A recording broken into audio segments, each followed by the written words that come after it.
perilaku bullying. Nyatanya, bullying terjadi pada generasi muda dan tua, dan terjadi di semua ranah sosial. Orang yang udah dewasa, yang katanya udah matang, tapi kenapa masih ngebully? Emang yang dimaksud ngebully itu apa sih? Pembulian harus jadi perhatian kita semua. Semua elemen masyarakat harus ambil bagian dari fenomena ini. Kalau enggak, subscriber gue nggak akan bertambah. Oh yeah. Kalau enggak, pembulian nggak akan bisa diatasin. Pembulian bukan masalah baru yang muncul kemarin sore. Pembulian udah terjadi dari zaman dulu banget, bahkan pada masa Yunani dan Romawi kuno. Di masa itu ada perbudakan, dan budak-budak itu sering banget jadi sasaran pelecehan dan perlakuan kasar, dan itu hal yang biasa pada zaman itu. Bahkan berabad-abad setelahnya, zaman berubah, perbudakan nggak ada lagi, tapi pembulian masih tetap ada dan masih dianggap wajar. Pada anak-anak, hanya dianggap kenakalan biasa. Pada orang dewasa, wajar dibully karena perbedaan ras, beda derajat, dan sebagainya. Sampai tahun 1970-an, konsep bullying baru mulai dibahas. Menurut American Psychological Association, bullying adalah bentuk perilaku agresif yang secara sengaja dan berulang yang menyebabkan orang lain terluka dan tidak nyaman. Di era modern kayak sekarang, pembulian masih ada dan terjadi di mana-mana. Bukan hanya anak-anak, tapi juga terjadi pada orang dewasa, di tempat kerja, dalam rumah tangga, di lingkungan sosial, sampai di media sosial. Kalian tahu nggak, kalau kalian browsing, susah banget ketemu kasus bully yang terjadi pada orang dewasa. Yang muncul kebanyakan kasus hilang nyawa, tapi setelah ditelusurin ternyata motifnya sakit hati diperlakukan tidak baik, depresi diteror, direndahkan terus-menerus. Ini sebenarnya sama aja dengan pembulian. Sayang banget sih, kebanyakan kasus berujung hilang nyawa. Yang jadi pertanyaan selanjutnya, kenapa bully pada orang dewasa seringkali nggak kelihatan? Jawabannya, karena orang dewasa seringkali memendam cerita mereka sendiri. Takut terlihat lemah, tidak percaya, adanya faktor lain seperti ekonomi, dan beban tanggung jawab.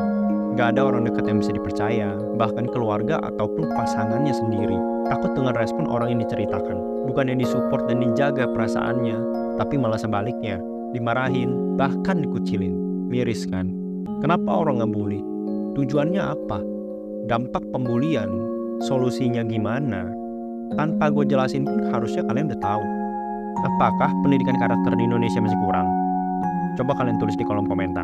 Yang jelas, bullying harus jadi perhatian kita semua. Masalah ini nggak bisa dibebankan ke sekolah, ke orang tua, atau ke pemerintahan aja. Kita semua punya peran dalam mengatasi pembulian.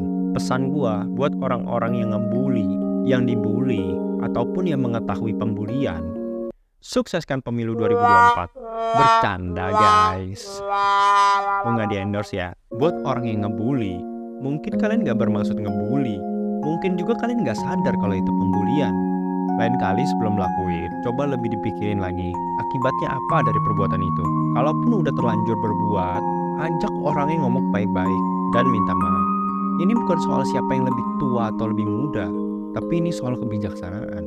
Next, buat orang yang dibully, gue tahu mungkin kalian kesel dan emosi diperlakukan gak baik, tapi coba beraniin diri dulu buat bilang stop ke si pembuli. Kasih tahu juga, lu lagi nyakitin gua, kenapa sih lu lakuin itu ke gua? Jujur ini sulit, perlu kontrol emosi yang baik. Di saat lagi kesel dan emosi, tetap harus berpikir rasional. Kalau udah dikasih tahu dan si pembuli nggak berubah, cari pertolongan atau laporin ke pihak yang berwajib atau pihak lain yang bisa selesain. Jangan dipendam terus, harus diungkapin. Jangan sampai kalian melakukan hal yang fatal, yang akhirnya akan merugikan diri kalian sendiri juga. Terakhir, buat orang yang mengetahui pembulian, kalau bisa, saat itu juga hentikan pembulian dan langsung lapor ke pihak yang berwajib atau ke pihak lain yang bisa selesain. Kalian nggak boleh bersikap gak peduli, harus tolongin. Buktiin kalau bangsa Indonesia adalah bangsa yang beradab. Semoga maksud dari video ini bisa tersampaikan. See you in the next video.